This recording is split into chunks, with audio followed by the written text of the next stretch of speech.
With great power comes great responsibility. Compromise where you can.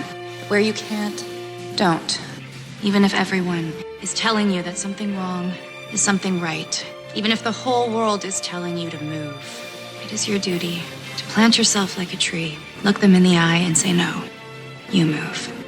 Never step onto the battlefield of ideas unprepared.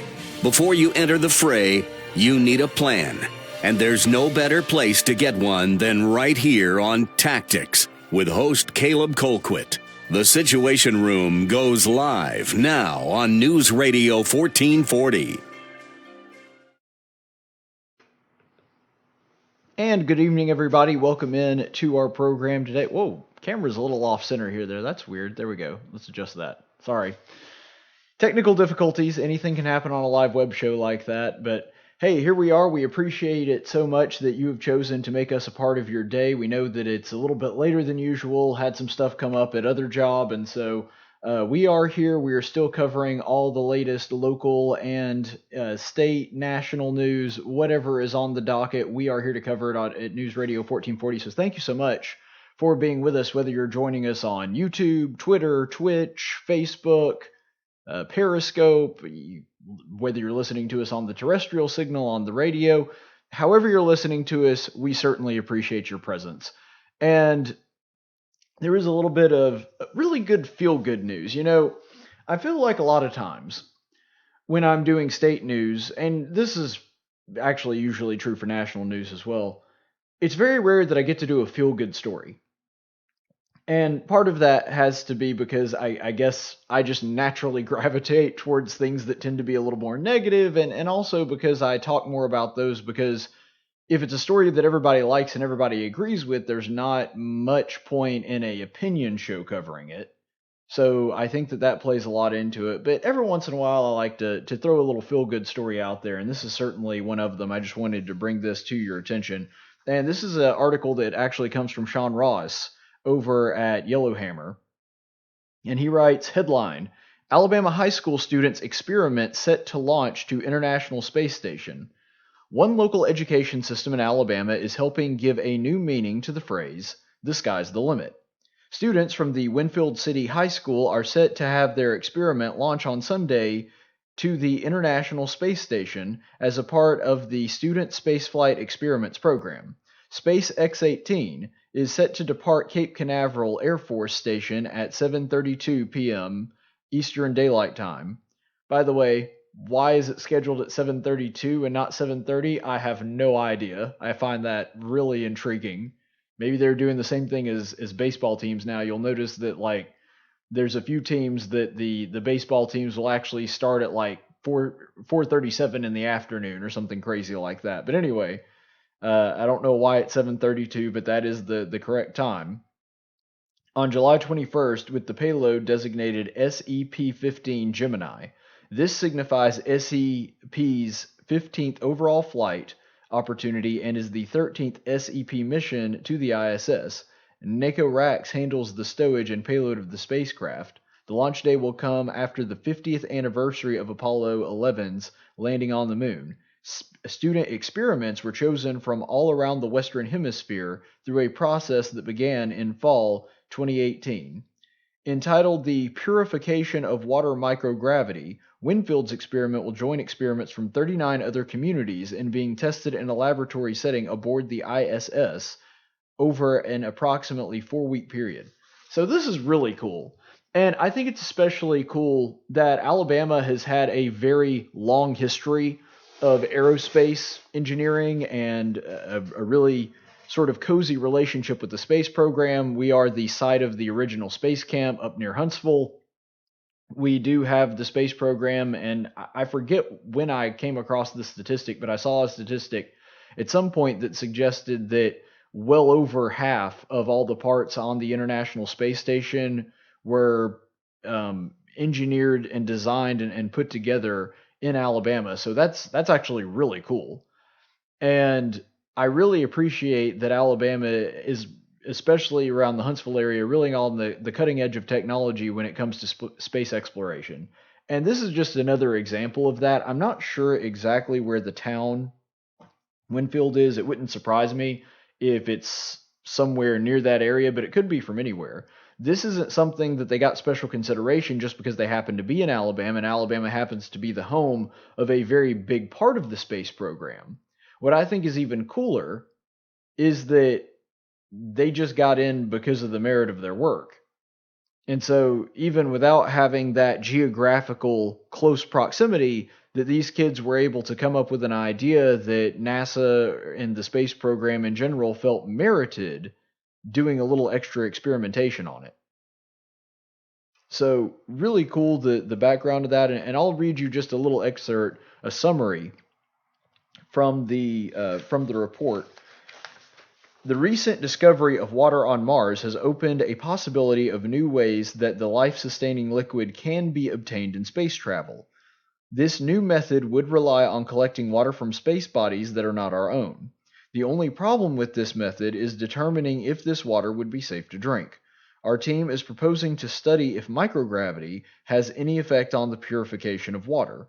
We would collect water from a non-sterile source, like a pond, and mix it with purification tablets. Next, we would test the water to see if anything harmful survived.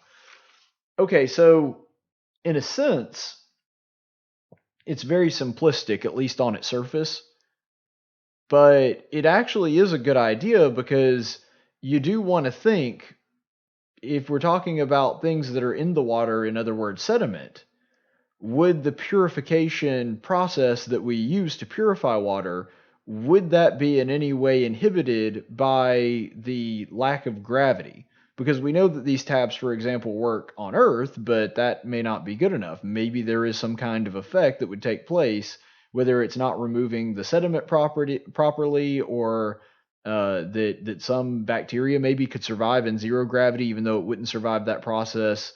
Well, I say zero gravity, microgravity. Not exactly zero gravity, but would that have an effect? Would the change in gravity, would that have an effect on what we're talking about here? And so it's a really fascinating idea, and one that I think may actually have quite a bit of merit to it. So I don't know, it's an interesting process. It's interesting that they thought about it. And the cool thing about this is that this may play a very small part in further exploration, because if all of a sudden we find out the purification methods we thought worked don't necessarily work in microgravity, then maybe we can't harvest water from other sources, or if we do, we have to find a new method of purification that works more effectively. And so there's a lot of real practical application to the findings of this study, and I think that it's really awesome that a bunch of high school students, of all people, are the ones that came up with this idea and thought, you know what, we probably should experiment on that before we just assume that the water we could find on Mars, that if we purify it the same way we purified it on Earth, that it's necessarily safe to drink. Now, there's a number of other factors that may play into this. For example, there may be some contagion, something that makes the water impure on another planet that doesn't exist on Earth, and there's not really a way to test for that until we actually get there. But the fact that there could be a similarity there, I think makes a really big difference. And if there are similarities between Mars water and Earth water in the sense of what contaminates them, heavy metals, trace levels of things like lead maybe, then microgravity might play a part in that. And hopefully this experiment would help test to see if that is the case, and if so, what we could do about it to rectify it. And you think about it, this could open up a whole new world of possibilities. Because when it comes to exploration, let's say, of the desert, water's obviously a really big problem.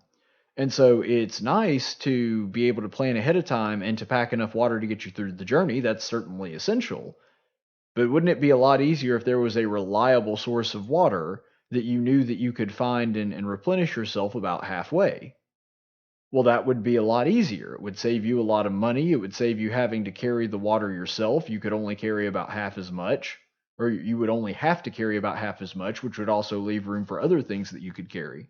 And so you see how that analogy sort of helps you understand. If we know that there's a halfway point somewhere in space that we can go and replenish a water reserve,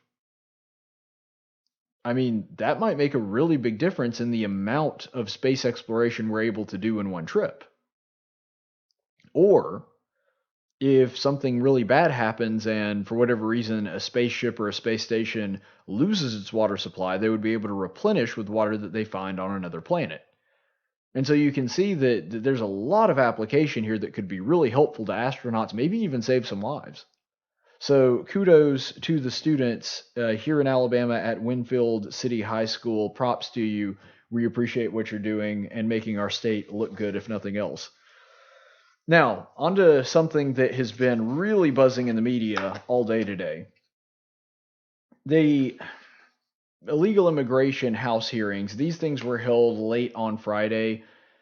It's one of those things that normally when something happens really late on Friday, I assume, just because of my instincts and because of my understanding of how the news cycle works, I assume that it's done specifically to bury it.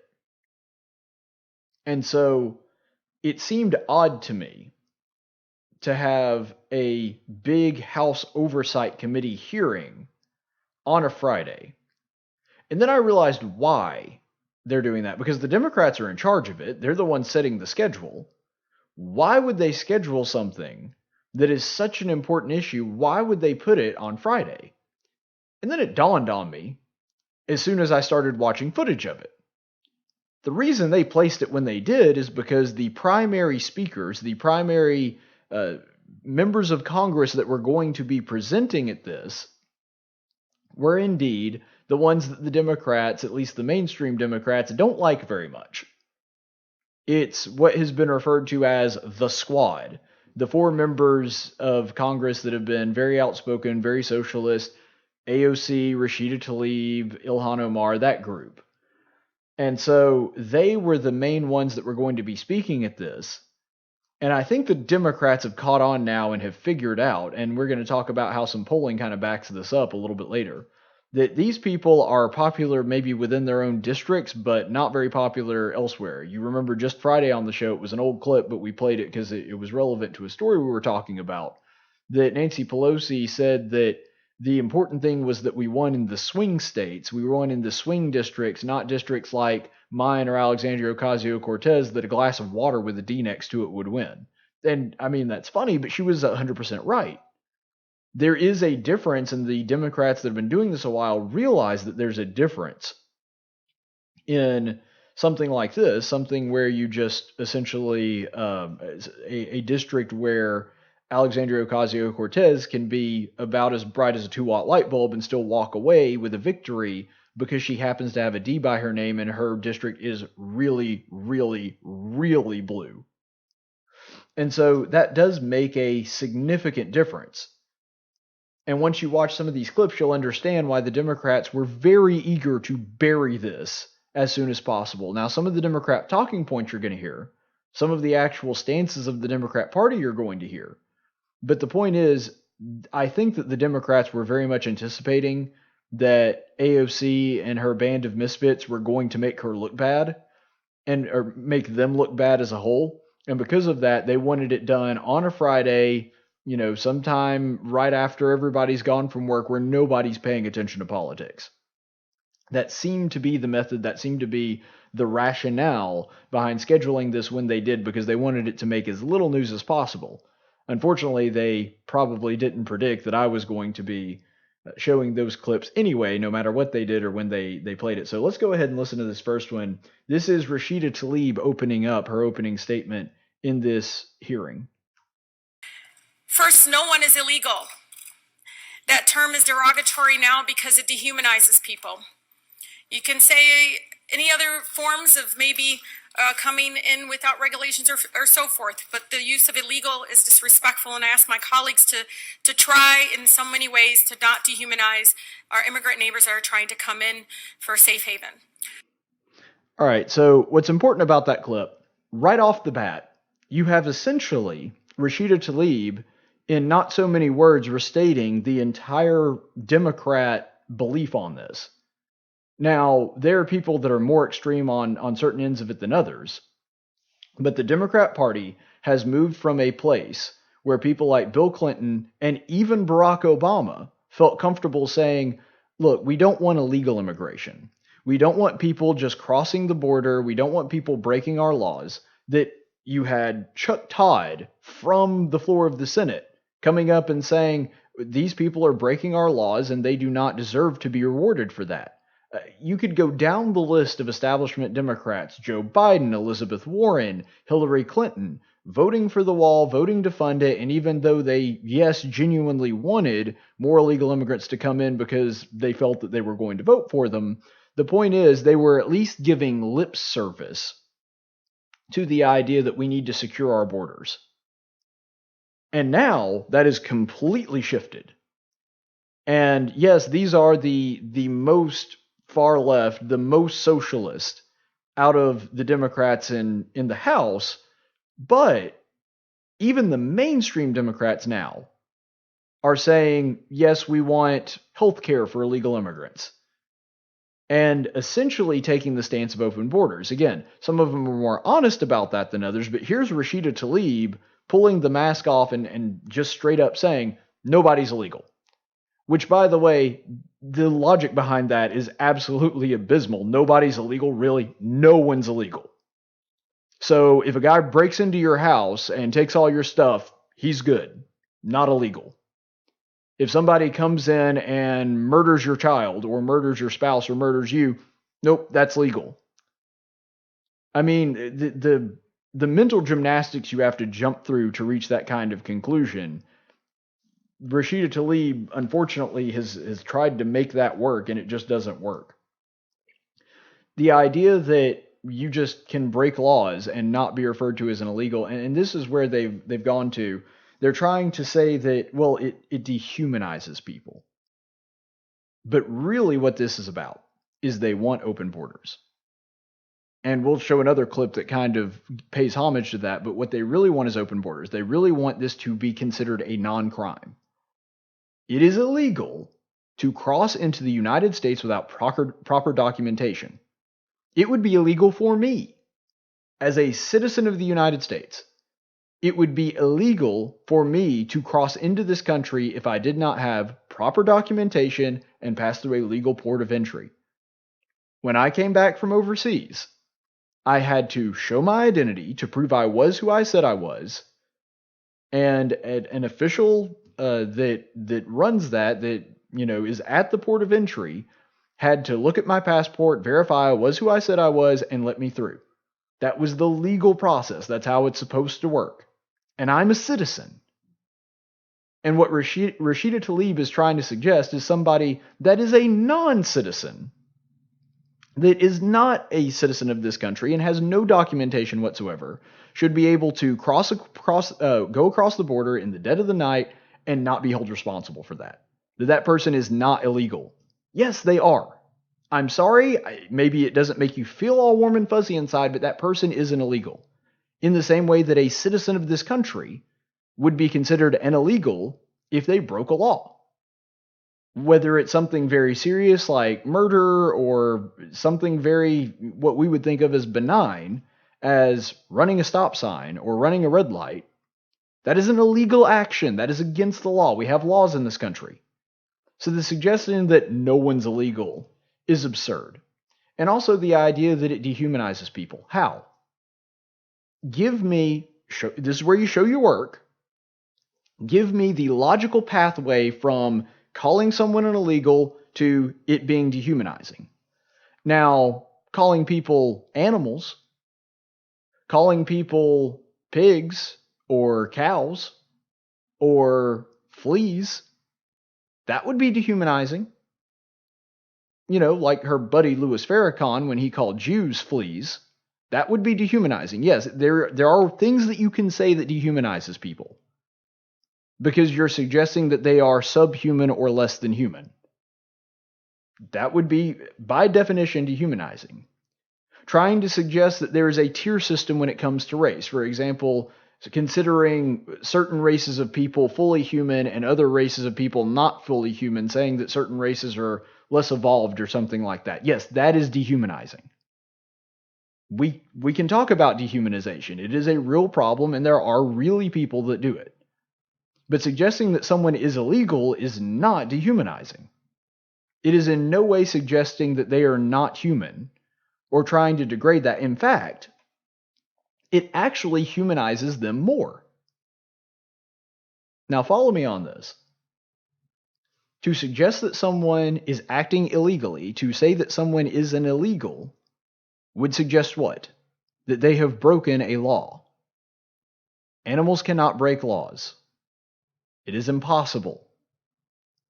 For example, if we'll just use animals here for example.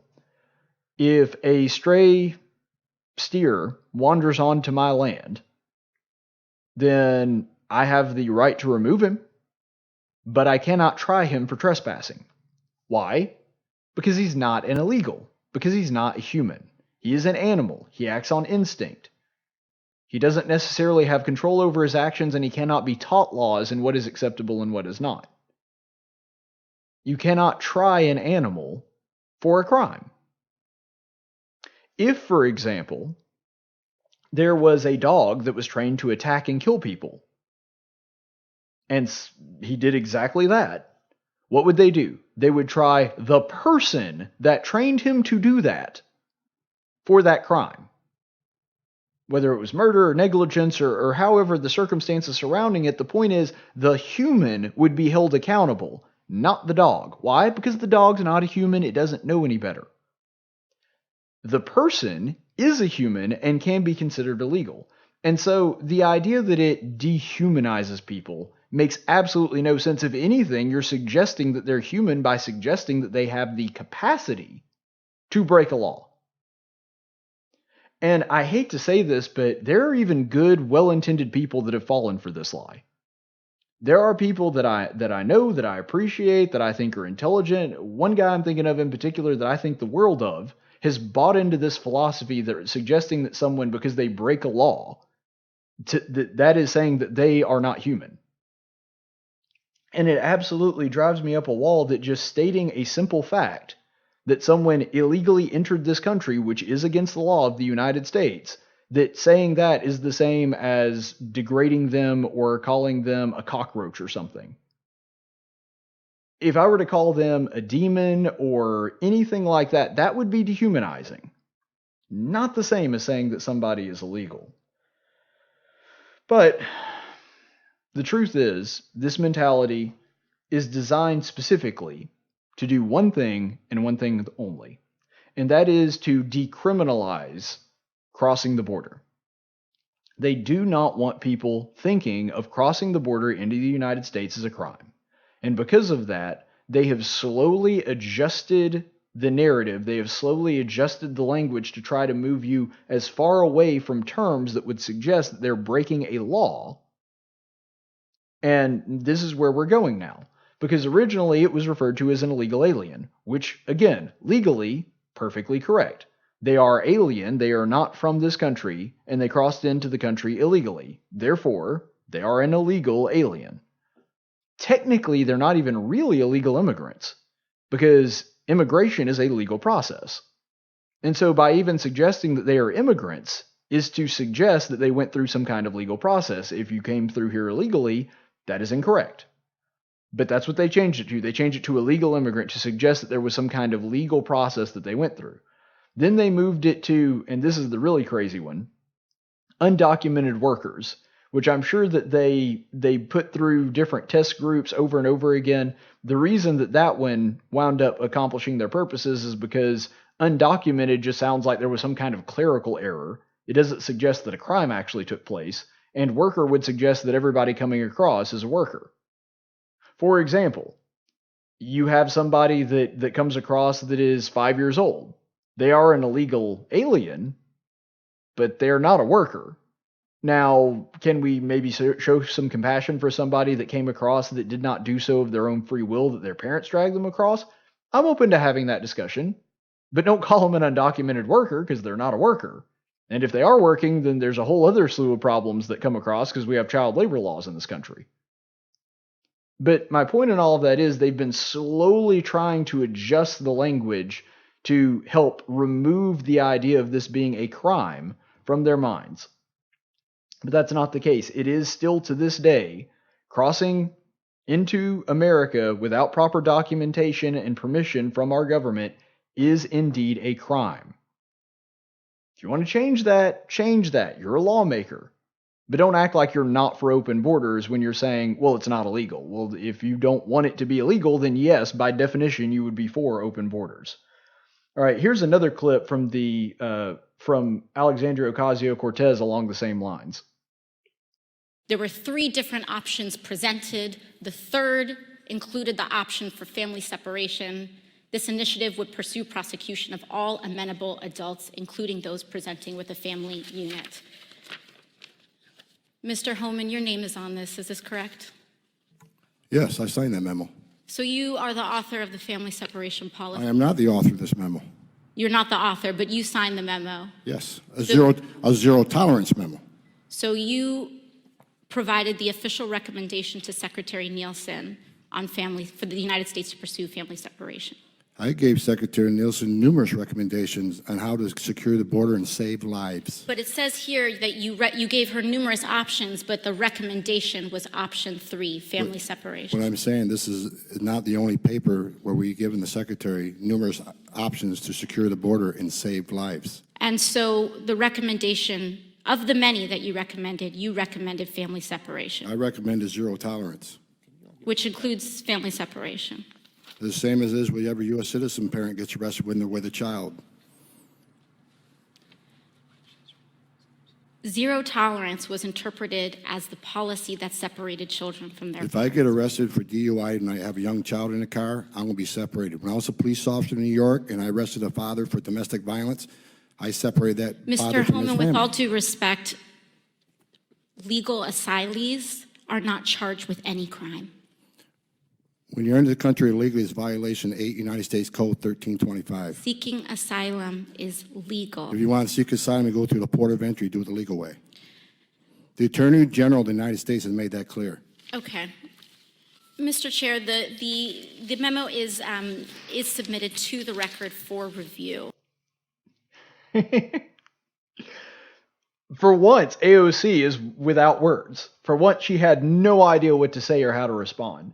And it's really funny because you're watching this exchange between her and by the way, that is a former director of ICE right there, Mr. Holman. But it's watching her react to this because first of all, she assumes that she's got him. And she assumes that he's going to back away from this or get flustered or something. You can tell by the way she tries to go after him that she thinks that she's cornering him, and it doesn't bother him at all.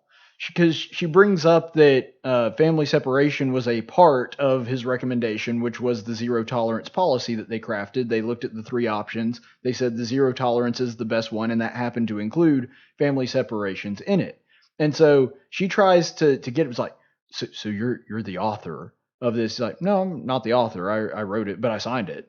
And she was expecting him to try to back away from it or be ashamed of it or something. He's like, no, I did it.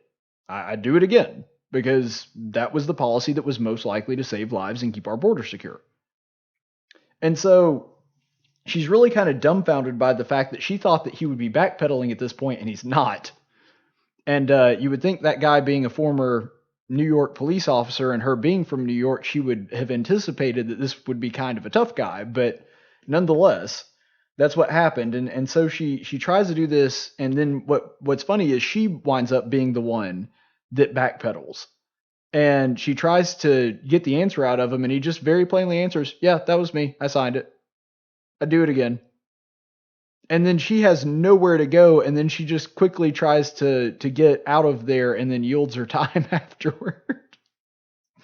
But anyway, see, the thing is, he defeated AOC by using her one weakness, facts. And she doesn't know how to deal with that. All he did was tell her exactly what happened. It's not as though she unearthed some big secret document that he was trying to keep hidden. He told her about it. And she doesn't know how to handle it. But again, this goes back to exactly what we were talking about with Rashida Tlaib. AOC does not think that it should be a crime to cross into the United States. And she's saying, well, seeking asylum isn't a crime. Well, no, seeking asylum isn't a crime, but these aren't being applied to people who seek asylum. The official policy is, if you want to seek asylum, you go to a port of entry, You make your request known, and then you return to the country that you were in. And by the way, you could also do this at a consulate in your home country. You don't even have to go all the way up to the border through Mexico. You can actually do this at your own consulate in your own home country. But if you don't want to do that, if you do wind up at the border, which we've had thousands and thousands of people this year so far do, you go up to the border, you go to a official border station, and you suggest that you would like to seek asylum, give some details, and they say, all right, wait in Mexico, and then we'll have a judge expedite your claim. And that is the way that a legal asylum seeker that comes to the southern border, that's how they would go about it. What AOC is talking about, the policies that are being enacted, those are not people that are seeking asylum. Those are people that came across the border illegally, got caught, and are now in detention. You cannot claim that you are seeking asylum after you've already broken in illegally. That would be like looking at a house that was for sale and then breaking into the house, and the couple that's living there currently comes downstairs, see you crashing on the couch, and go, what the crap's going on? And your response is, oh, I'm buying the house. You got caught breaking into the house. You were caught in an illegal act. You can't just claim, oh, yeah, I'm buying the house. You couldn't, for example, walk into a retail store, walk out with something, be walking around on the sidewalk, a cop notices that you stole something and brings it to your attention. Is like, no, I was going to buy it. That's not how that works. You can't get caught in the act in the middle of a crime and then afterwards say, well, no, I was trying to go about it the legal way, but you didn't. That's the issue here. And then she tries to bring up this whole thing of child separation. And I don't even have to give any commentary on that because he handled that exactly the way that it should be handled, which is that is true of any illegal action. If you are a full-blown, full-fledged citizen of the United States and you commit a crime, you're driving under the influence, which is the example that he used, we separate the child from the adult when we take them to jail. And if they're convicted of a major crime and they have to spend a whole lot of nights in jail, then they may be separated from their parent for 20, 30, 50, 70 years. I mean, yeah, it sucks, but I thought that was part of the point of prison, that you didn't get to be around your loved ones all the time. That when you committed a crime, there was a penalty, and part of that penalty was a separation from your family. And so this is really the issue that we're coming up against here. It goes back to exactly what Rashida Tlaib said. AOC does not want crossing into this country to be a crime. Open up the borders. Everybody that wants to come in can come in. That's what they want. They'll say they don't want it, but everything that they say and everything that they do suggests otherwise. Because if you're saying, well, I don't want open borders, I just want people that come into the border and go over the border illegally, I just want those people to not be penalized for it. Okay, well, then you want open borders. That would be like saying, I don't want a hamburger, I just want 2 pieces of bread with a patty of grilled ground beef between it. Well, then you want a hamburger. All you're doing is playing a word game here. But here's another thing that you really need to understand about this, because this is something that didn't get brought up and it may take a little bit more time to understand. You'll notice that she talks about, well, there were 3 options and you just happened to choose the option that involved family separation. Well, first of all, I doubt that that was his key motivation. I don't think that he was looking through these options. And another thing, too, she also suggested that family separations just now started, that this was a brand new thing. But just a couple of days ago, I was actually going through my Facebook memories and saw the status that I posted asking people to donate to kids that had been separated from their families and were being held in these detention facilities back in 2014, during the Obama administration, when that surge happened. And the facilities did not have what they were supposed to be able to do. They did not have the equipment, they did not have the food and the toys and everything else that they needed to take care of these kids. And so Christians from around the country were donating to help these kids out, mostly conservatives.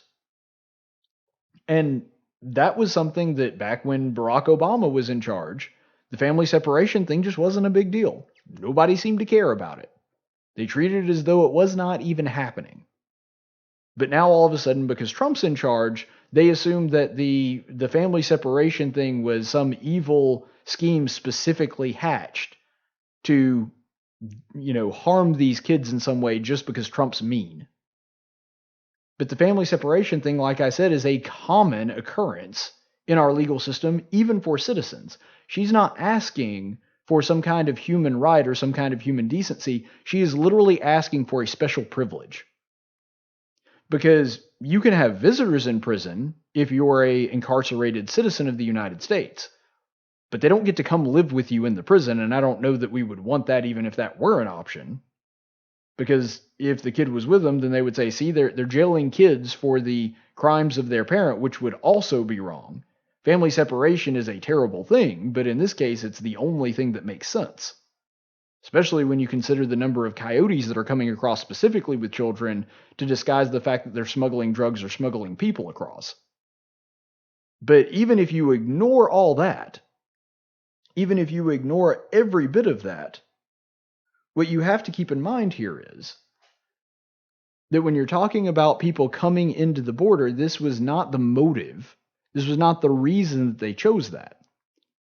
They had a few options based on the legal system, and these are the three options. Now, granted, I haven't read the memo myself, so I don't know of every single recommendation, so I'm just going to give a summary based on my legal understanding of how it works based on the past few years. First of all, you've got option one, which is the option that in the last year, specifically 2016, of the Obama administration, this is the one that they adopted more often, and the reason they didn't have as many family separations in 2016. After the surge happened in 2014, they started adjusting their policy a little bit. And yes, they were able to keep more families with their parents. How did they do that? Catch and release. In other words, they found the illegal immigrant, and then they brought them in and said, okay, here's your court date, go. But a lot of them didn't show up. Basically, what they did was they said, this is your court date, you're supposed to show up here at this time, and then release them into the general population to never see them again. Now, granted, families are not being separated in that option, but you're also not getting justice. You're also not holding anyone accountable for the crime that they've committed crossing the border illegally, and that's exactly what the Democrats want. They want a system where you're not held accountable for that crime because they see it as a non-crime. And that's the reason that the Obama administration adopted that policy. The second option here is you keep families together for 20 days and then release both of them. Now, again, you keep a family together, but a court ruled back in 2014 that you could not hold a minor for the crimes of their parents. And so when they were brought into this country, what they were saying is you had the option of releasing both of them together, or you could hold the child for up to 20 days, but then had to release them into the general population, usually to stay with either a legally assigned guardian or more often a family member. And that was pretty common. In fact, we did a whole segment about that. I won't go over all of that, but we did a whole segment about that several months ago. But that's the other option. So that involves family separation after a time. They get to stay together for 20 days, and then after 20 days, they have to, by law, by court order, release the child. So the only way to keep the family from being separated at that point would be to send the parent and release them and let them go with the child. The only other legal option that was available was to separate them into separate holding facilities. And then after that 20 days, I believe the way that the policy worked was after that 20 days, then the juveniles were released into the general population with some kind of guardian or sponsor. So that was the only other option. AOC wants to paint this picture of a big, bad, mean man that looked at all these options like, That one keeps them from being with their parents. All right, let's stick it to them. That's not what happened. What he did was he looked at all of the options and said, well, this is the only one that will help us get the border under control. This is the only option out of the three that is going to allow us to hold criminals responsible for committing crimes. And especially when you look at the level of criminality from people that are coming in from other countries and a whole slew of other societal problems that are being caused, then keeping them for 20 days or not keeping them held at all and just releasing them into the general population will do absolutely nothing to help control that. So of these three options, the only one that actually enforces the law is the zero tolerance policy. In other words, option 3. That's the only option remaining. And so AOC tries to craft this narrative of this big bad guy who specifically just wants to keep children away from their parents. But the truth is, he was looking at three options and saying, this is the only one that legally will work. This is the only one that will act as a deterrent from people coming into the country. Anything else, and we effectively have open borders. And looking at those three options, yeah, I hate it that the kids are going to be separated from their parents, but the parents knew that when they came to the country. The parents knew that that was a possibility when they came to this country in the first place, that they would be detained if they got caught by Border Patrol. And that's what we're left with. Look, here's where it all comes down to it for me. If you're on the left and you want open borders, you want it just not be a crime for people to come across and do whatever they want and just to live in the world where we effectively do not have a country where anybody can come in and partake of the welfare state, anybody can come in and work without a green card and do whatever they want. If that's the world you want to live in, fine, be honest about it. I have libertarian friends that are open borders people. I think they're wrong, and I will debate that with them, but they're honest. They're at least saying, well, we just don't think it should be a crime. Okay, we'll have that discussion, and we can have an honest discussion. But what's so infuriating is that the left will continuously say, we don't want open borders, but then every single action they take afterward suggests that's exactly what they want. And they are unwilling to lift a finger or to give any funding whatsoever to anything that might help keep that from happening, that might actually deter people from coming into this country illegally. You want to come in legally? Great. Glad to have you. Honestly, I like a lot of the illegal immigrants that I've met better than some of the natural-born citizens that I've met here. Happy to have legal immigrants. But unfortunately, the Democrat stance of the day seems to be, you don't have to follow our laws. Just come across the border whenever you feel like it. We'll take care of you. That is an unsustainable path. We'll take a break. We'll be back in just a minute. Hey, where you going? Champ? Slugger? Hey, cowboy. Where you going? Where you going? I'm going out! All right, here we are. So you guys remember last year, one of the things I talked about in a segment called Straw Wars is how the liberals, despite no scientific evidence or backing whatsoever, believe that somehow they are saving the sea life by banning plastic straws. In response to this, Mellow Mushroom has started giving out paper straws as opposed to plastic straws. So what we're going to do is we're going to see how effective the paper straws are with the most difficult drink to drink, a milkshake. Let's see how this stands up.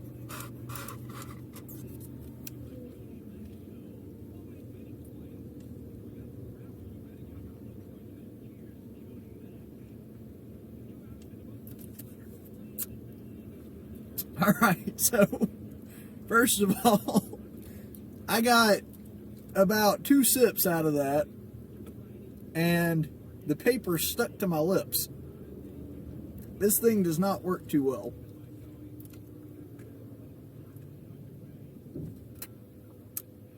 Boy, it'd take you 2 hours to drink this with this. Well, see, I'm using plastic. That's John from Millbrook, by the way. He's I the one don't care. driving. I think they use plastic because that's the best thing to use. This thing sucks. Well, actually, it doesn't suck. If it sucked, I'd be fine with it, but it doesn't.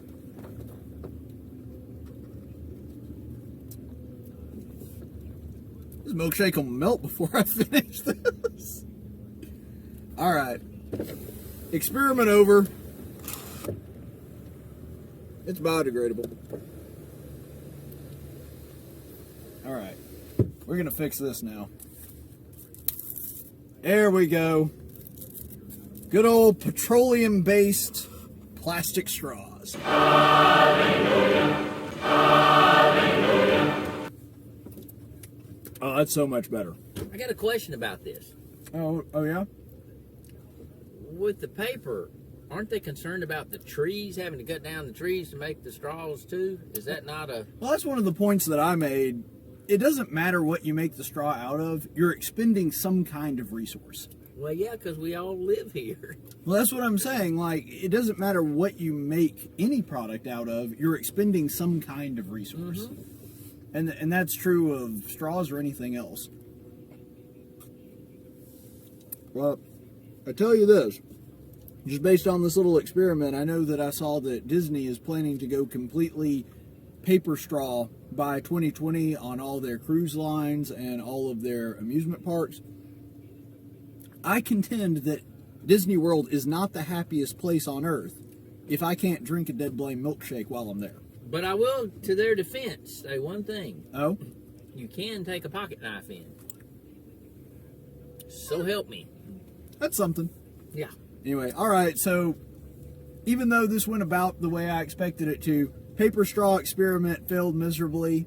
I imagine if I had left it in there much longer, it would have dissolved. I had a buddy the other day that went to a place that used paper straws. He said he had to order 6 different straws throughout the course of his meal because they kept dissolving on him.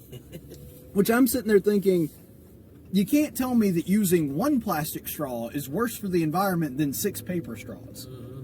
I mean, that's just common sense. Anyway, all right, thanks, guys. I'm going to enjoy the rest of my milkshake.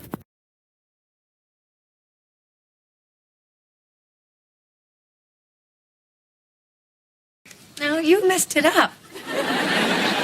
You're stupid.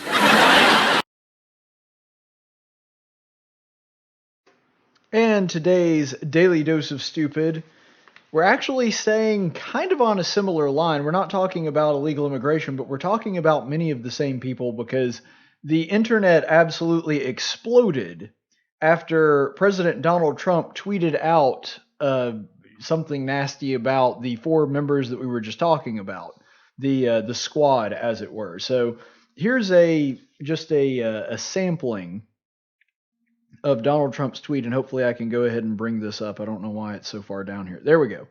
So this is the controversial tweet by President Trump.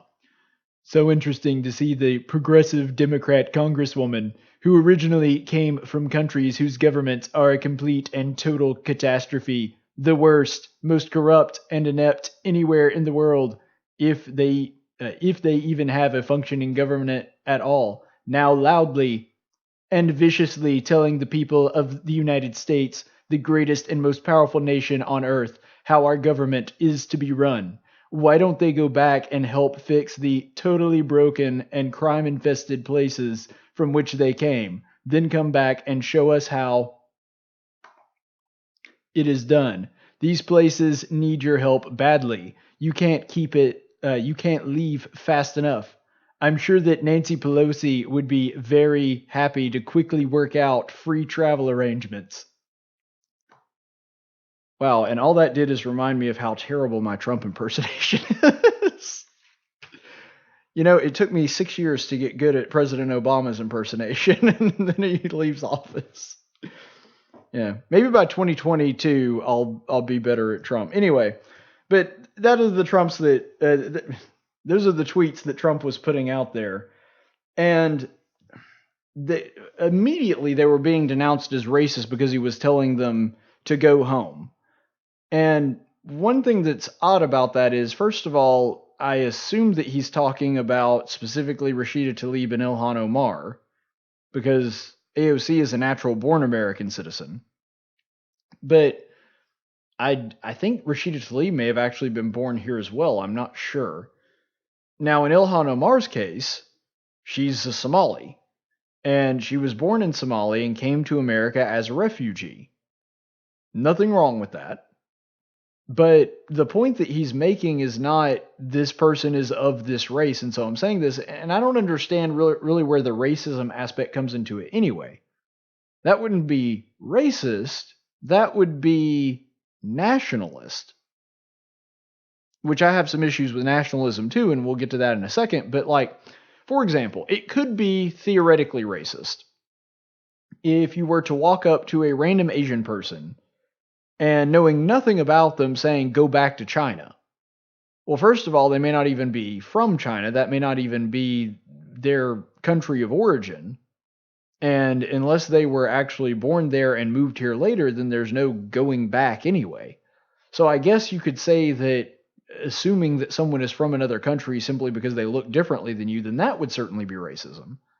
But that's not what's going on here. Donald Trump isn't assuming because she looks Arab that she's from an Arabic country. She's actually from an Arabic country. She's actually from Somalia. And so, in this particular case, Trump being privy to that information, you could not just assume racism. You could maybe say that he's a bit of a nationalist.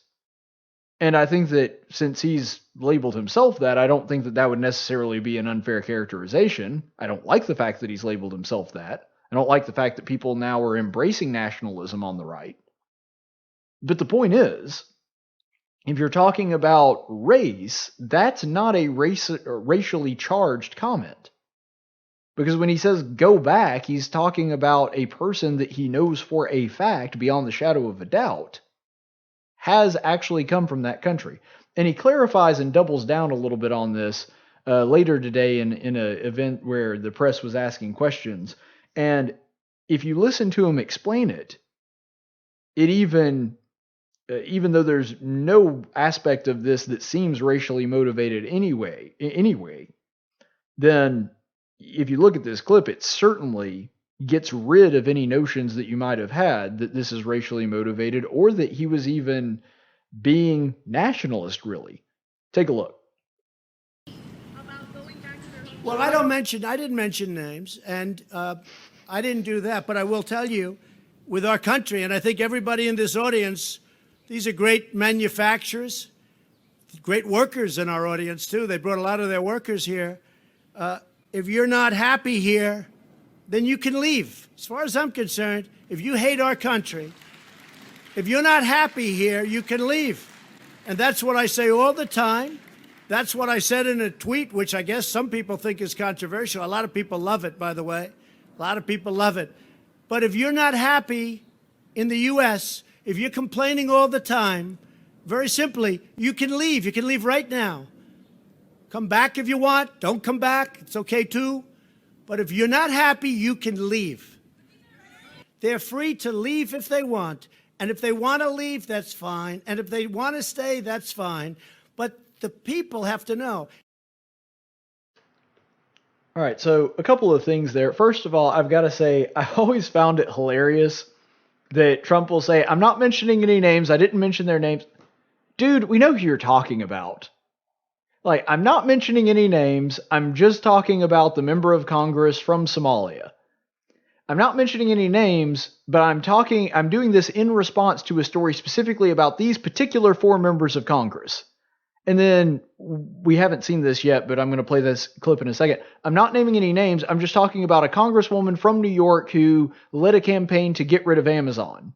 And I'm talking specifically about a member of Congress from Somalia who has made controversial statements about Jews and Al-Qaeda.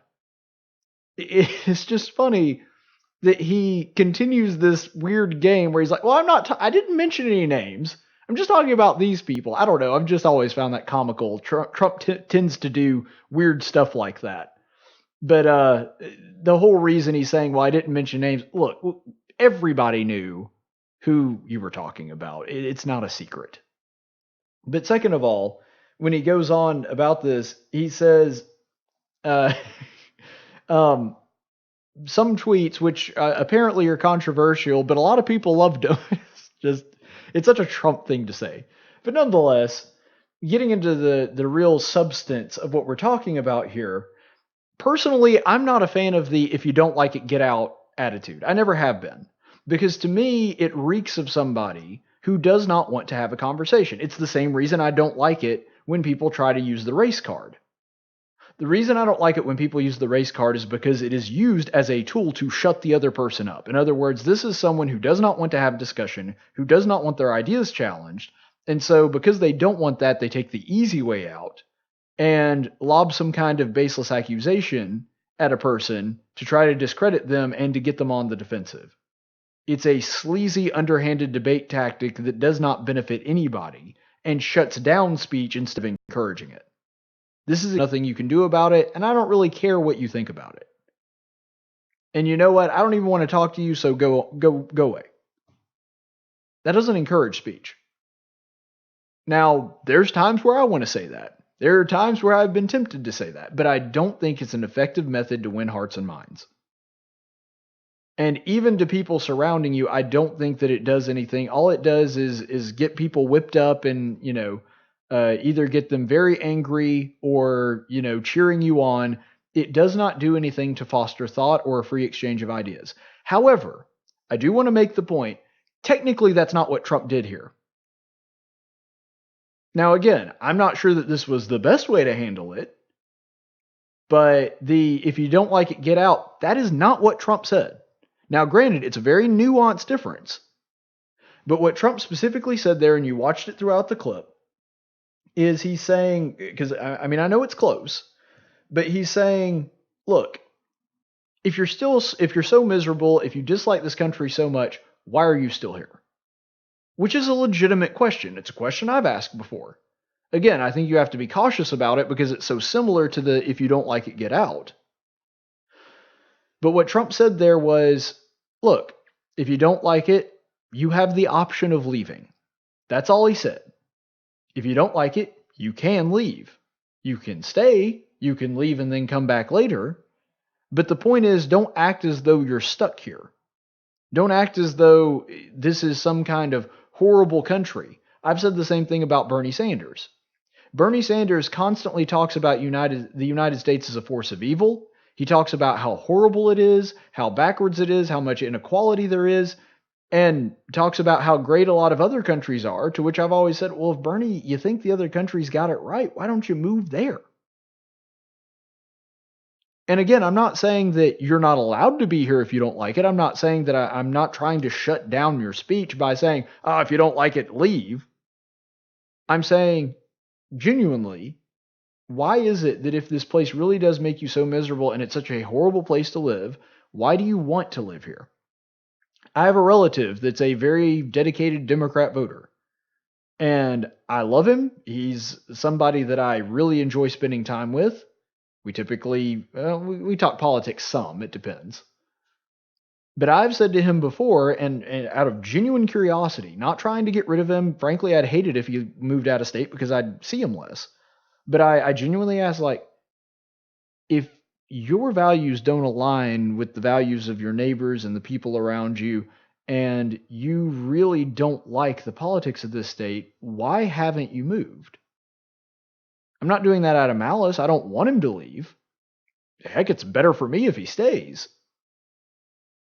But I really don't understand the mentality of if you are thoroughly convinced that a certain place is a terrible place to live, and there are other places that you believe are better, why do you not move to that place?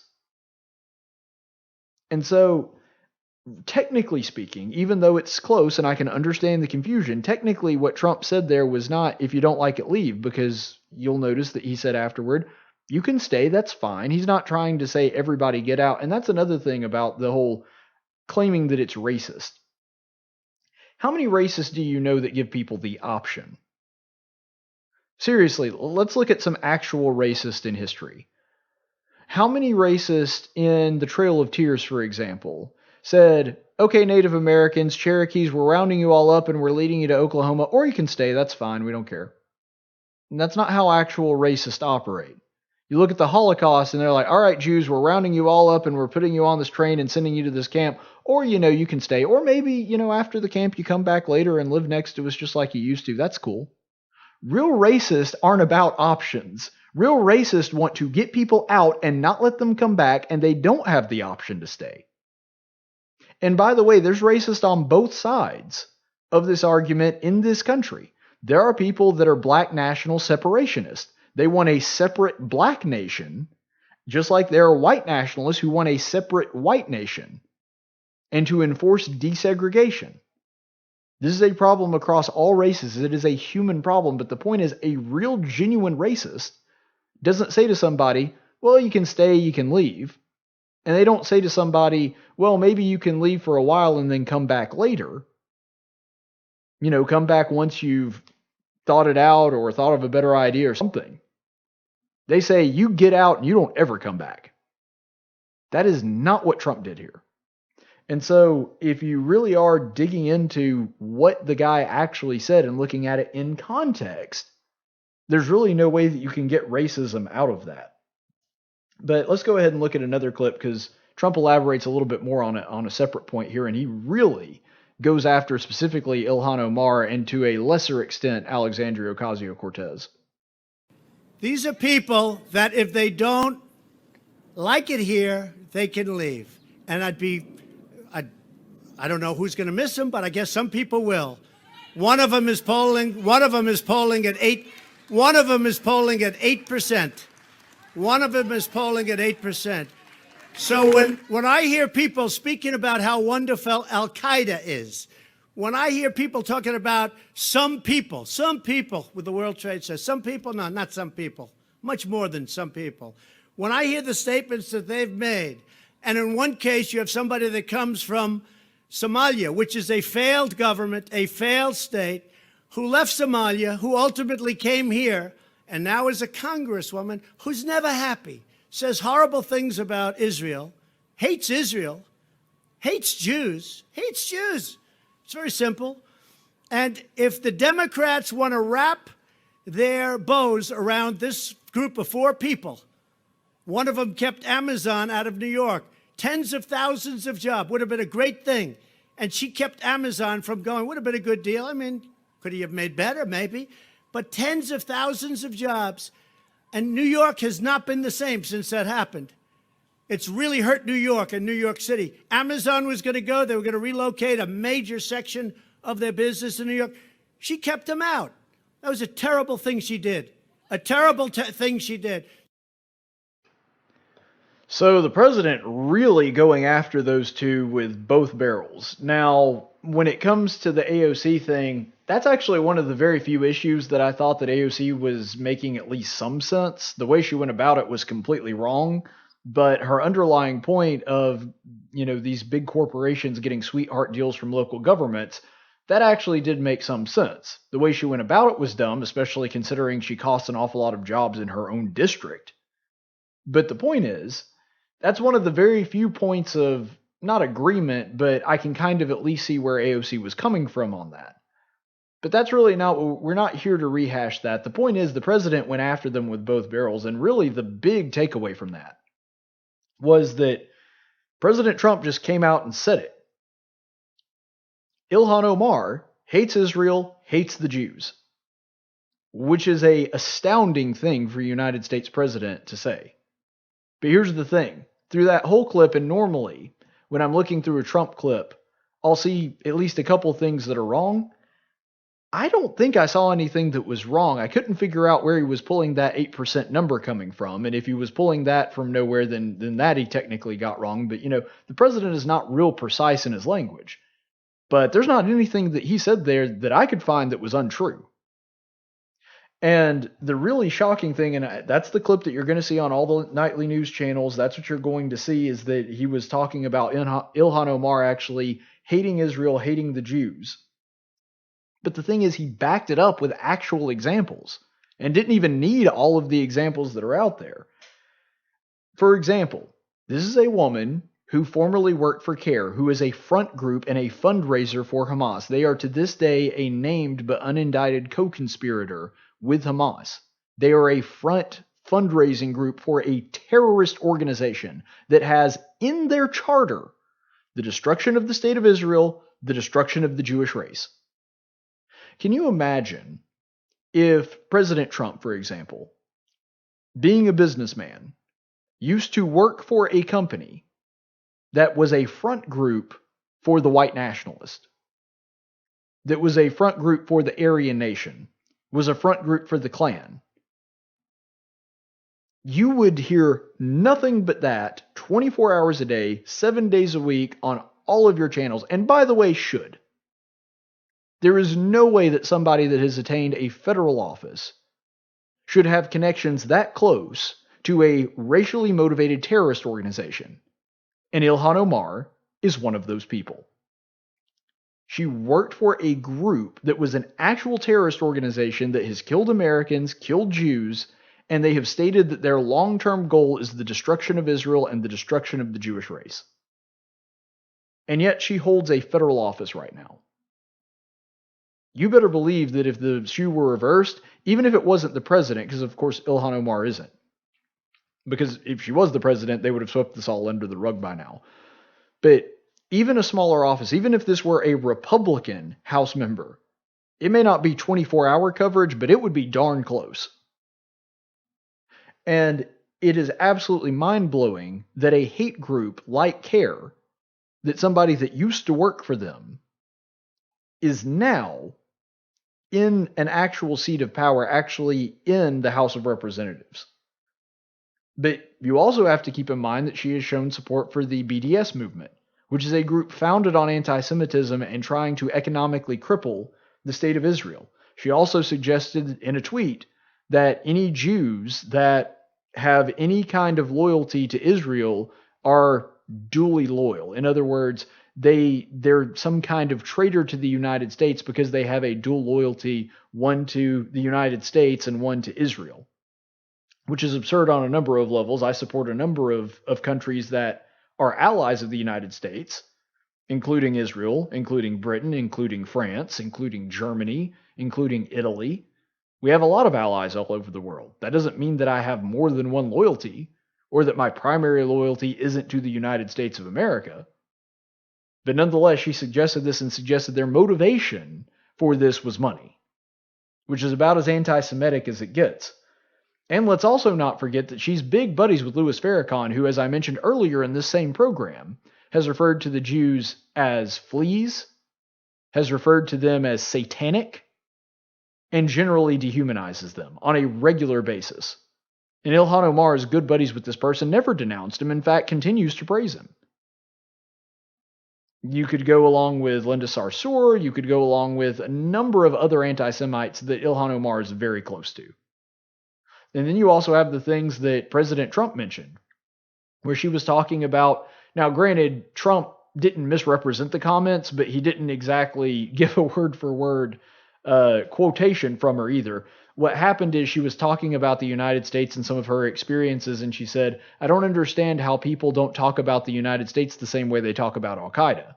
Essentially comparing to and making an equivalency there from the United States of America and the things that we do, and Al-Qaeda and the things that they do, and saying that they're one and the same and should be treated the same. That's what she said about Al-Qaeda. And also said that on 9/11, some people did some things, very much trivializing the horrible terrorist attack, the second biggest attack on the United States, the biggest one since Pearl Harbor. I mean, almost 3,000 Americans lost their lives that day.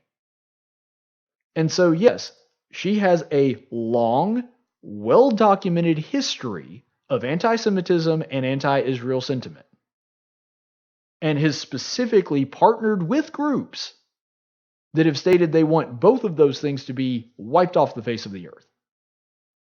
So yes, what President Trump was saying, 100% true. There is a mountain of evidence to support it. But here's my question, and I'm coming at this at least somewhat from a political angle. Should the president have said it? And before you have a knee-jerk reaction or answer immediately, I really want you to think about this question. Should the president have said it? Because all of this stuff is true, and so certainly he's not lying by doing so. But that shouldn't be the only thing that enters into someone's mind when they're thinking about what to say. I think that there is at least a case to be made. There is at least a case to be made for Trump letting other people say that.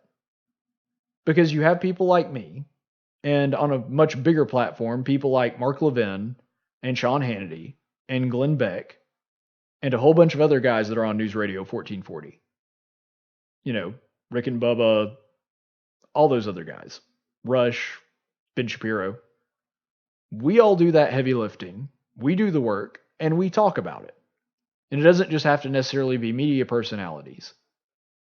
But my point is it wiser for the president to not say stuff like this and not have to deal with the fallout and thus not be nearly as caught up in this and have more time to do his job of actually being the president, and to let people like me and Sean Hannity and Rush Limbaugh handle stuff like that? Does it make more sense for us to talk about how she and Linda Sarsour and Rashida Tlaib and other members in the media hate the Jews, and then leave the president to do his job?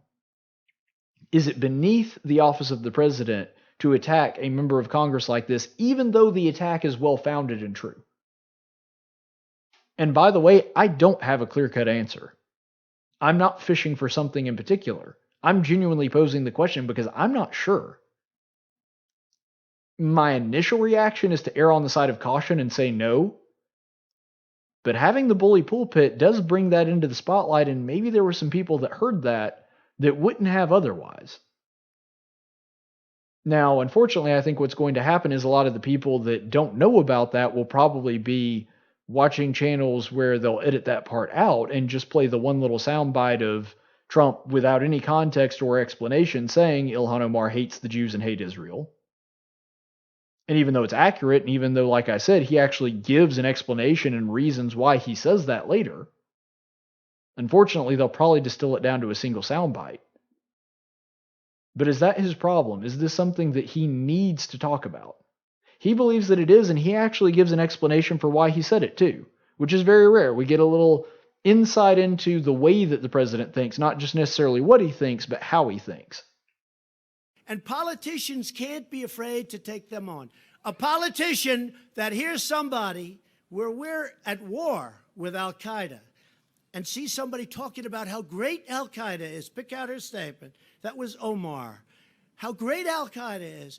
When you hear that, and we're losing great soldiers to Al-Qaeda, when you see the World Trade Center gets knocked down, and you see the statements made about the World Trade Center, all the death and destruction, I'll tell you what, I'm not happy with them. And it's very easy to be say, oh, gee, well, it's okay.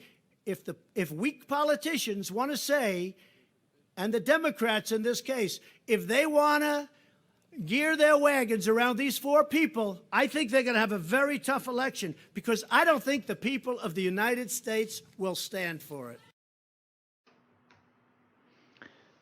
So there's President Trump's rationale. He's saying politicians cannot be scared to take these people on. And to be honest, I think he's got a pretty good point. What he is saying there is, the reason that I'm saying this, the reason I am bringing it up is because there are other politicians that are too afraid because of political correctness or because they're afraid of getting reelected or whatever, that they are not telling you the truth, that they're not telling you how dangerous some of these people are, and he's right. So, I gotta say, with the president's explanation, even if I don't necessarily think it was the most strategic thing to do, even if I don't know that it was necessarily the best thing for him to do, I see his point. And the truth is, my analysis, my gut reaction when I immediately saw it, he points out the downside of that, because I think that there's pros and cons to both approaches. But he's pointing out the negative side of that, which is you don't want politicians avoiding doing the right thing just because they want to get reelected. And my analysis and my criticism was, should the president treat his office as though it's above that and not do so? And it might also be politically wise to help him get reelected. What Trump just said there is essentially, there are politicians that are scared to talk about this because they want to get reelected. I'm saying it because it's the right thing to do, and I don't care. I admire that. I do. Again, not sure that if I'm on Trump's payroll to advise him on that I say go ahead and go with it. Probably tell him the opposite, honestly. But I gotta admire his gumption. And that's the thing that people admire about Trump, is that he does have that. That sometimes he defies normal political wisdom, what the conventional wisdom would tell you to do, because he thinks he's doing the right thing. Now, I would argue that sometimes he's not doing the right thing even though he thinks he is, but the point is, you got to respect the fact that the guy puts himself out there and says, yeah, it may not help my poll numbers, but I don't think that this is right. I'm not happy with these people, and here's why. And I'm not going to be afraid to talk about it. You got to respect that. You do. Even if you don't like the guy, you have to respect the courage. I don't know. But one thing that he's also talking about too is that the American people are not going to stand for it. And he's right. The American people are not going to stand for it. And I'm not just saying this because I'm speaking out of my own experience and projecting that the American people are not going to stand for it. There's actually new poll numbers that show exactly what President Trump is saying. Now, this could change later. Goodness knows that in the world of politics, it does not take as long as all to do a complete 180 to where, we could see something completely different next week. But the point is, there is a new poll that came out, and it was an internal internet poll that was leaked by an anonymous Democrat group. And what it specifically did was surveyed likely Democrat voters in swing states. So it's very specific. This is not indicative of the entirety of the Democrat Party, but it specifically looked at those really crucial swing states and how they approve or disapprove of certain members of Congress, including Ilhan Omar, Alexandria Ocasio-Cortez. And so it's very specific, but it's interesting because if it's just specifically looking at those swing state voters, then it gives us some real insight into where the more moderate side of the party stands on this. And the numbers really kind of bear out what people have been saying for a while now. Of the people polled, 74% had heard of Alexandria Ocasio-Cortez. And of that 74%, 22% total approved. So that means there were an awful lot of people that knew who AOC was, but did not approve of the job that she was doing. And the same could be said for Ilhan Omar. 53% knew who Omar was, but only 9% approved of her. So she has, less people approving, but she also has less people that even know who she is. I guess she's just not as good at getting media as AOC, but nonetheless, these are the women that are considered the far fringe left, the socialist bloc of the Democrat Party, at least the ones that are admitting to being open socialist in this case. And knowing that, this is what's going on. And so one thing that I thought was a really good gauge to how accurate this poll was, and also fascinating to see what Democrat voters in swing states thought, of this group, 18% showed approval for socialism and 56% for capitalism. Now, that's disturbing that 18% of any demographic in America approves of socialism. But this is specifically looking at more moderate blue dog Democrats and what they think. This shows that capitalism in a free market system does have the majority and has a very big lead on socialism amongst these voters. You see, when you look at the window of the media, they would have you believe that every Democrat is as far left as people like Ilhan Omar and Rashida Tlaib and Alexandria Ocasio-Cortez. And the reason for that is because that's how far left they are. And they want general blue dog Democrat voters in middle America to be like that, but they're not. They may be a little more liberal. They may like a little bit higher taxes and a little bit more government spending. But the vast majority of them are good, hardworking Americans, our friends and neighbors. They're not people like this. They're not people that would say, some people did something on 9/11. They're not the kind of people that would back an actual terrorist group. They still love this country. They have a little bit different ideas than some of the more conservative friends and neighbors that they have. That's it. But it is scary to think that there are at least some people in the heartland, in these swing states, that are getting more and more cuddly with the idea of socialism. This could change very quickly. Things move fast in politics. And that's why it is more important forever for us to make the argument that the free market system and the capitalist system is worth preserving. Let's go to the chaplain's report.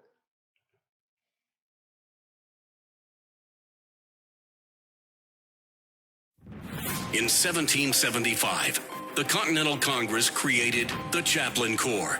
Under the command of General George Washington, each soldier was required to attend worship service every Sunday. While other armies advanced on their feet, Washington's troops advanced on their knees. It's time for the Chaplain's Report with Caleb Colquitt on tactics. Going to be a little bit shorter one today, but we are continuing our topic, our study in the book of Daniel. And what's important to know if you didn't watch the last chaplain's report is that Daniel has been fasting for 21 long days. He has been fasting, not taking in much food or drink. He hasn't even bathed, has taken no medicine, nothing to help dull any pain that he's having. And he has been up, not continuously, but he's been up day and night praying. He has been in constant prayer and just doing the bare bones essentials, that and prayer. Prayer has basically become his entire life for this 21 days. And because of that, when the vision finally comes, when God finally answers this prayer, he's pretty wore out. He's pretty exhausted, and he is really struggling to stay awake and to be able to absorb the message that God has given him. And so that's where really we start our lesson tonight in Daniel chapter 10, verses 18 through 19, which reads, "Then this one with human appearance touched me again and strengthened me. He said, 'O man of high esteem, do not be afraid. Peace be with you. Take courage and be courageous.' Now as soon as he spoke to me, I received strength and said, 'May my Lord speak, for you have strengthened me.'" You see, Daniel, his body was spent. It was absolutely at its limit. And he had nothing left. He wanted to continue. His spirit was willing, but his flesh was weak. He had the passion and the drive to keep going, but his physical body couldn't take it. And because of the fasting that he had done, because of the prayer that he was in a state where he did not have the sheer energy to be able to accept God's message and to understand it and to transcribe it to others. And so what does God do? He gives him his strength back. He manipulates it to where Daniel's physical body and his physical form is restored and refreshed. Because God was not going to ask Daniel to do something that he was physically incapable of doing. And I think that's an important lesson for us too. That whether we're talking about our physical bodies or a spiritual need, if we pray to God and we have a willingness to do what he asks, he will never ask us to do something that is beyond our capacity. He may ask us to do things that are very hard. He may ask us to do things that are very painful. But he will never ask us to do more than we're actually capable of doing. And he knew that when Daniel was saying that his strength was gone at this moment, he wasn't poor-mouthing. He was being 100% serious, and God knew that Daniel wanted to do the right thing, wanted to follow him. But at this point, he was not able to do that. And whenever we're at that point, God will strengthen us. He gives us what we need to keep going. Because any task that he gives us, he will not leave us ill-equipped. Sometimes things will happen to us in life where we're either having to take care of somebody or we're having to do something for the cause of Christ, and we will feel like we cannot go on. And this verse ought to encourage people in that position, because it reminds us that God has at least the power to be able to sustain us and keep us going even when we feel like we can't. But more importantly, that God wouldn't ask any more of us than we can do. So one of two things is going to happen in that situation. Either God will not be disappointed with us being incapable of going any further when we're spent, or God will give us the equipment that we need. Because his expectations are never going to exceed our abilities. Remember, he made us. He knows what we're capable of. He knows what we can do and what we can't do. He knows our strengths and our weaknesses. And so just like Daniel, we have to have faith that God knows that and knows us well enough to not ask above that which we can give. And if he ever does, he will do whatever it takes to give us the equipment we need to fulfill the mission that he has given to us. Because our God is a loving God and a reasonable God. And just like any reasonable father, he'll give us what we need to do what he asks. Stay the course, friends. Tactics is a production of News Radio 1440 and Cumulus Media Montgomery. Any opinions expressed on this program are those of the host and do not necessarily reflect the opinions of Cumulus Media. The theme song for Tactics is 6 Foot Town by Big and Rich. Graphics by Jessica Dawson. Broadcast studios provided by Cumulus Media Montgomery. Location studios provided by the Dalraida Church of Christ. Copyright 2019.